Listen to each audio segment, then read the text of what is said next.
Hello and welcome back to Home Goals with Janice. My name is Janice Thomas. I'm a Northern Utah Realtor, and this is part 3 of the home buying series, Under Contract. Let's get started.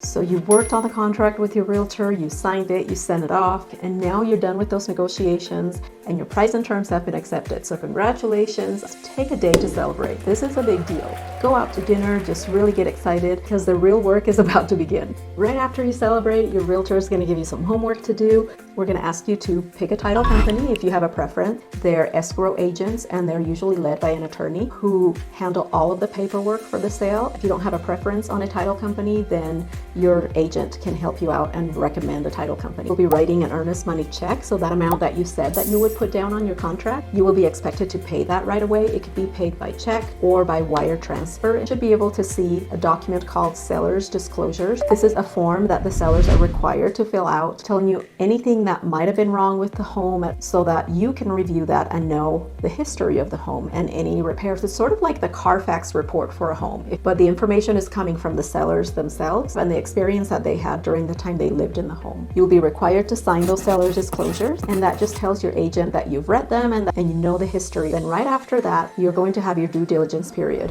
The due diligence period is anywhere between 5 and 10 days. It depends on what dates were put on the contract. And this is the time when we want to bring in a home inspector on your behalf. The home inspection is an expense that you need to plan on. Average between $400 and $600 for an average sized home. The inspector's going to spend several hours just checking out everything for you, and then during the last hour of that inspection, you will have a walkthrough together with that inspector where they'll show you everything that's on the report. My inspectors are great. They even show my first-time home buyers how to turn on the gas on and off, where the sprinklers are, and they're a really good resource. And then once you get that report, if there's anything that is really concerning to you, then we want to address it. Maybe the roof has some areas that are questionable, so we might want to bring a roof inspector. And the nice thing about it is if there are things that are really worrisome, that are really expensive, then we can go back and negotiate with the sellers. We can negotiate repairs, or we can negotiate a credit so that you can repair something like that later on. So there are things that we can still negotiate during that process, even though we have already signed for a price. We can still negotiate during your due diligence period. You can also do other things during the due diligence period. You can bring in your family, your parents, anyone that you care about that you want to see the home and have their opinion about it. Just remember to always go through your agent